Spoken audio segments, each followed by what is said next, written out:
Hey guys, it has been quite a hot minute since I have uploaded a YouTube video, and that is for a few different reasons, but we're going to chat about those real quick, and then we are going to carry on with life because I have not been. It's been 3 weeks since I have put up a video, so that was never the plan. I was doing really good on my Monday, Wednesday, Friday upload, and in fact, I felt like things were going really well, and then we got hit with the worst sickness that I have ever had, ever. Like, ever. I've never had a sickness quite as bad as this one. It was, I assumed, the flu. Went to the doctor twice. They never did swab me or test me for anything, but it must have been. Just the symptoms of it were the flu. And it was the worst I've ever felt. It was the sorest throat I've ever had, the worst headache, the worst gland pain, full body chills, fever, most severe stuffy nose, to the fact that my husband still doesn't have hearing in his right ear and my son has muffled hearing. He can barely, like, all of us, we're a mess. Horrendous wet cough that turns into a dry cough. And now we're on the mending side of things, but it took a couple of weeks, which was really, really tough. This video, I know I talk a lot about sickness, and that is because the nature of myself is that I have health anxiety. You guys know this if you've been a follower of mine for a long time. Health anxiety is a condition where basically you are hyper focused on not getting sick, not dying. When you have a condition like health anxiety that I've talked ad nauseum about on my channel, the thing about it is you'll be doing fine and you'll be like vibing and you won't even be thinking about it, and then something happens, like we get this sickness, and it's like my mind is overtaken by the absolute fear, panic, dissociation, fight or flight. And it's like it takes the world from being big and it makes it really small. And the only thing you can think about, or at least for myself personally, is dying, sickness, symptoms, constantly checking. I lived with my pulse oximeter on my finger for literally like 2 weeks. Like, you don't just take things as they are and be like, oh, it's a sickness, it'll pass. You think, I'm going to get acute transverse myelitis, or I'm going to get pneumonia, and this is pneumonia, and nobody knows, and I can't breathe, and oh my gosh, oh, when I'm sleeping, my oxygen is dipping too low. Like, instead of just sleeping, you think, am I going to stop breathing when I'm sleeping? Okay, well, if I stop breathing when I'm sleeping, then who's going to take care of my son when I'm okay? Well, so if he's going to die, that's the nature of it. It's like chasing the white rabbit down the hole. And when I first got sick about 3 weeks ago,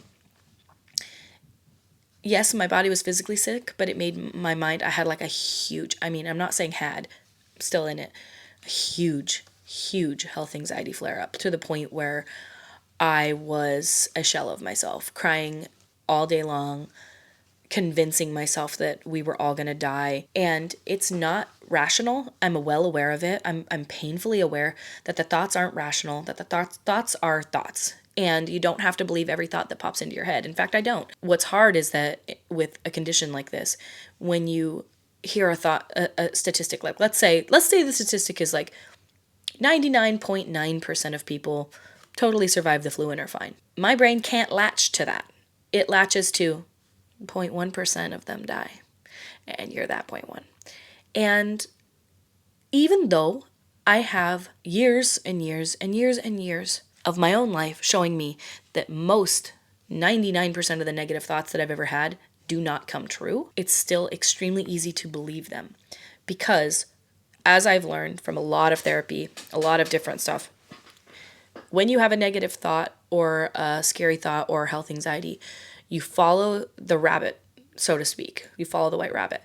But you also, like, it would be like how I picture it in my mind is when you go to like a state park and the trail is as clear as any trail has ever been, you're like, oh, they maintain this trail. Oh, my anxiety trail, baby, that thing is maintained. Whereas the healthy thought patterns are the ones with blackberries growing over the top that you would have to like slowly move aside. It's my brain takes the path of least resistance, which is anxiety, because it knows it. It's comfortable. It's not comfortable. It's the most uncomfortable thing I could ever imagine. But my brain takes that path. It takes the path of what is familiar. And what is familiar to me is constantly telling myself that I'm going to die, my son's going to die, my husband's going to die. This all, of course, through lots of therapy, we realize stems back to my mom dying when I was 16. I know I've talked about this a lot. I wasn't like this before. Before my mom died, and granted, you guys didn't know me then. I didn't have a YouTube channel. I was 16 years old. But my brain was, I was fine. I didn't even know what the word anxiety meant. When people would be like, I'm anxious, I'd be like, what is even an anxious? Like, I didn't know what that was. I couldn't even relate to that because my brain didn't work in that way.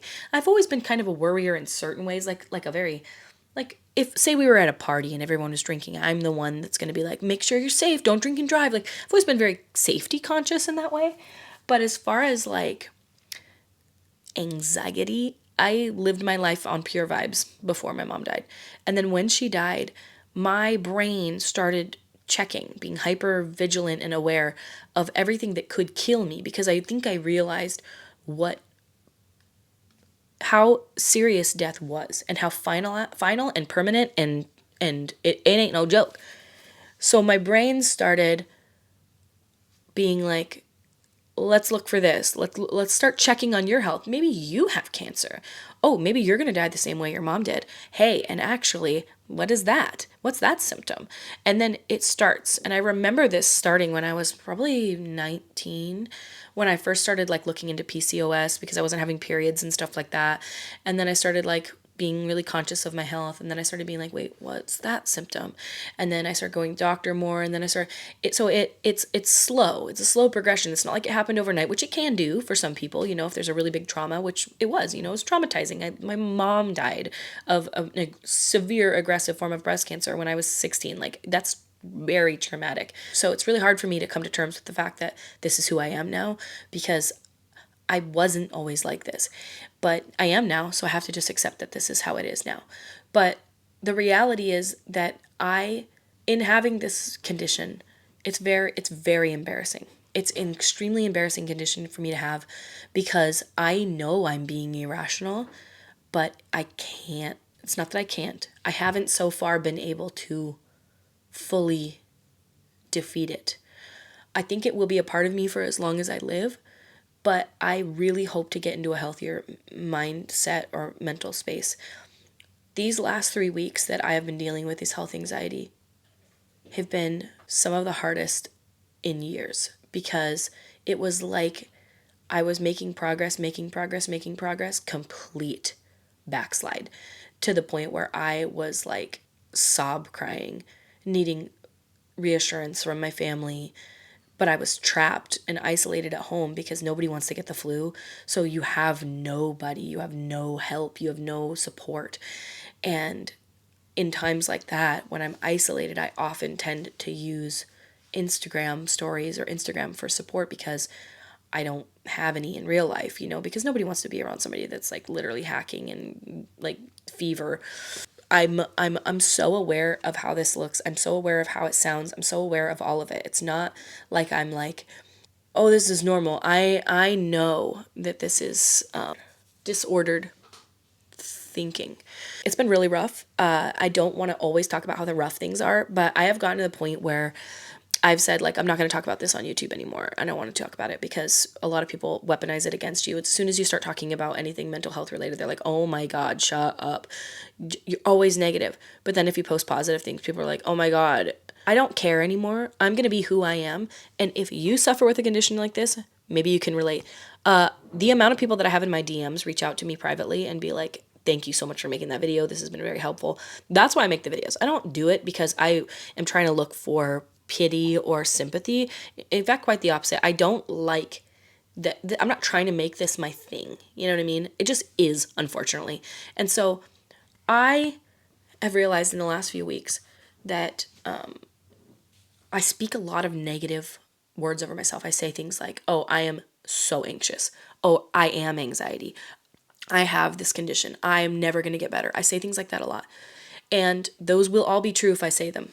They will absolutely become completely true the more I say them. So what I want to start doing is hopefully getting to a better place where I am speaking goodness over myself. I'm speaking positivity over myself. I'm reading the truths. Like I personally believe in God, so I'm like reading the Bible, and that helps me. If you don't, that you may find help in some other avenue. I find that helps. I'm I'm actually, interestingly, no longer using social media. I'm not scrolling social media anymore, reading the news. I know enough. I've seen enough. I've heard enough. I don't need to know what's going on. And stressing myself out with the anxieties of the world that I have no control over is not helping me. I like to know what's going on in the world because I feel like almost compelled to know, so that I am, not just being ignorant to the state of the world. There's a lot going on. There's a lot of people out there that are actually living in situations that actually deserve anxiety. Mine is created in here, whereas a lot of people are living in situations that are like horrific. And so the thing is I want to be able to know those things are going on, but they're not serving me in this current moment. So the things that are going to serve me are to help the people that need help in my community. So that's where I'm going to start focusing my efforts. I'm off social media. When I say off social media, I mean using it. I'm still going to post to it. I'm still going to respond to comments. I'm still going to post to my stories and look at DMs and stuff like that. But I'm done absorbing news for now. I'm done scrolling social media. I have been off of it for a week and a half, 2 weeks, and it is helpful to get off of it.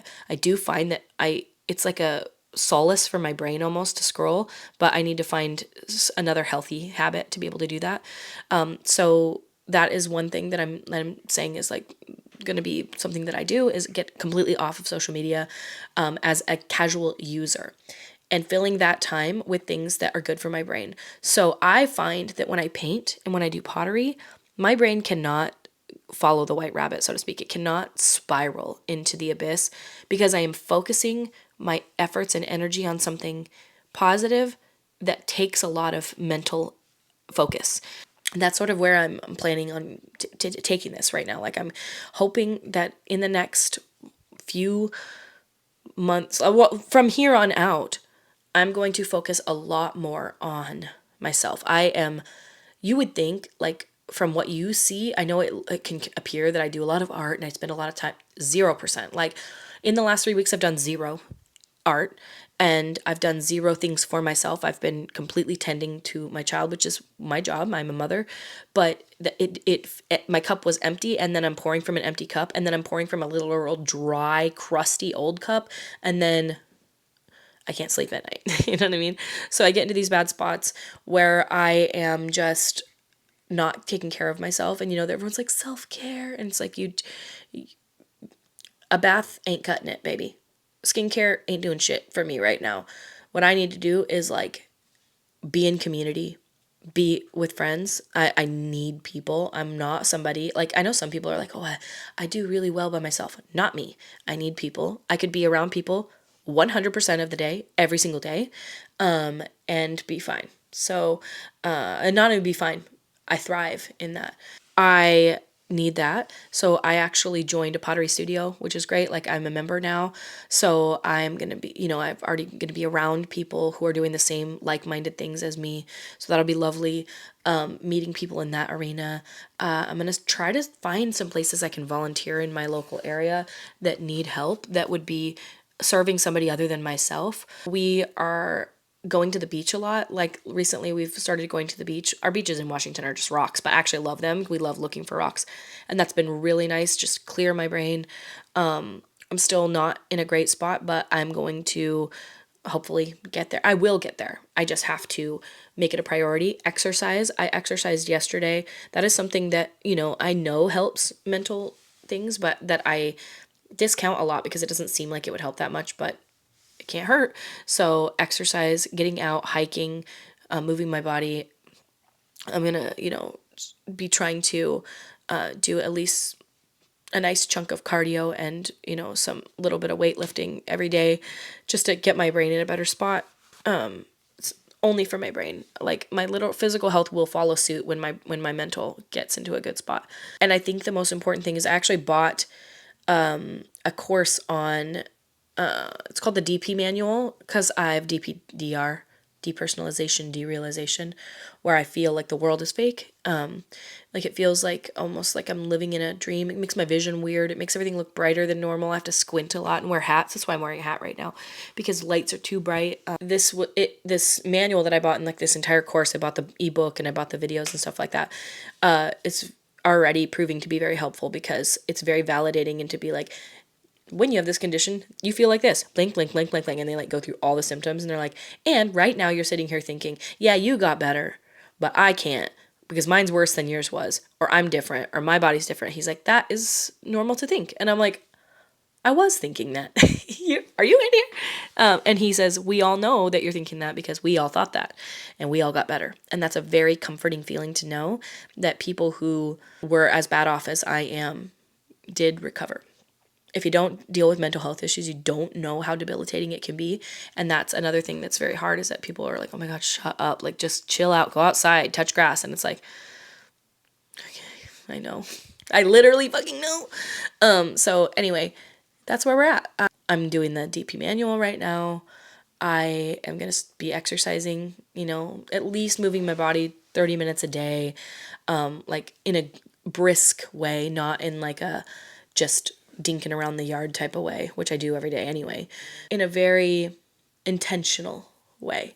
And the biggest thing that I'm going to be doing, and the thing that I hope to work out, is that in this DP manual, one of the main things that it talks about, and granted, I need to listen to it like fully. It's like there's like 100 chapters, but it's basically like you have to stop talking about it all the time. And this video, I wanted to get this out here because I'm hoping that I can stop focusing so much on it, and that the less I focus on it, the more it will subside, because that is the nature of anxiety and depersonalization, derealization, all those feelings, is that you focusing on it because it is so uncomfortable is what keeps it going, because it teaches your body that your body is in danger, and your brain is there to help you and to try to help you not experience trauma or pain or whatever. And so it detaches from itself a bit to it thinks it's helping.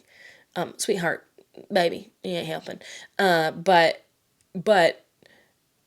from what I understand, from what I've learned in this manual so far, and I've only listened to a few of the videos and chapters, but it's a self-feeding cycle. The more you talk about it, the more you research it, the more you try to get rid of it, the stronger it gets. So it has to be the opposite. You have to notice it, say, okay, I see you're trying to dissociate right now. I'm feeling unreal. I'm going to go focus on something else. And then you have to like go focus on something else. You can't just like say you're going to, and then it's a process. So I'm going to really try hard to do that. I wanted to make this not final video. You'll see me on Wednesday, but I wanted to make this to say, I know how it appears. I'm so painfully aware of it. A lot of this, I think, started when I started doing YouTube as a job. There's something about the isolation of doing this job at home alone, not surrounded by people, no peers, no support, no help, no family, no friends. There's no nothing around. You're just alone. And I think at first it was really fun because I was like, hell yeah, I'm a YouTuber now. And then, that was 2017 I started doing this. So 7 years I've been alone, working in my home. And I don't think that's healthy. I think I'm supposed to be around a lot more people. And that's what I'm going to do. So I'm going to do this job around people. No, I'm going to get out. I'm going to vlog. I'm going to get out of my home. I'm going to sit in a cafe surrounded by other people. I'm going to volunteer. I'm going to do things out in my community and get the hell out of my house. It makes it tough when the weather is the way that it is, but that's just an excuse. So, weather being Washington State, you don't know what it's like. It's so rainy. And it's funny because people from other states are like, oh, it rains here too. But they like the rain in like North Carolina is like, oh, it's a nice day. Looks like a storm's a-coming. A storm comes through. It whips everything around. It dumps for a couple of hours and then the sky clears up. Washington is like, oh, it's going to rain for the next 3 weeks straight and it will not stop. And it's a steady stream of piss and it's freezing cold and everything is soggy. So gray, not a peep of sunshine. It's not like that's why they picked it for Twilight. Vampires would live in this if you were if there was one and they couldn't be in sun. There is no sun. So I think that definitely affects. Like, you can see outside the window. Look at it. Gray and rain. So, not trying to complain, just trying to say I think a lot of this contributes. So there we go. Here's my video. Here's my Monday video. Was it everything you hoped? Me talking about sickness yet again. I hear it. I know how it sounds. I know. It drives me as crazy as it drives you. I want to be healthy. I want to be normal.